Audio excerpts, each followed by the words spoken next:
You are looking at Julian's pronunciation guide, where we look at how to pronounce better some of the most mispronounced words in the world, like this other curious word. But how do you say what you're looking for today? Bonjour, we are looking at how to say the name of this train station located in Paris, France. We'll be looking at how to say more names of famous places around France and Paris.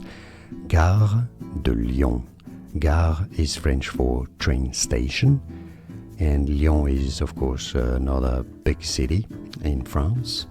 So that's the station that goes, that you have trains that goes to Lyon. So Gare de Lyon, you could say it in English, Gare de Lyon or Gare de Lyon. And now you know. More videos for you here to learn more. I'll see you there. Thanks for watching.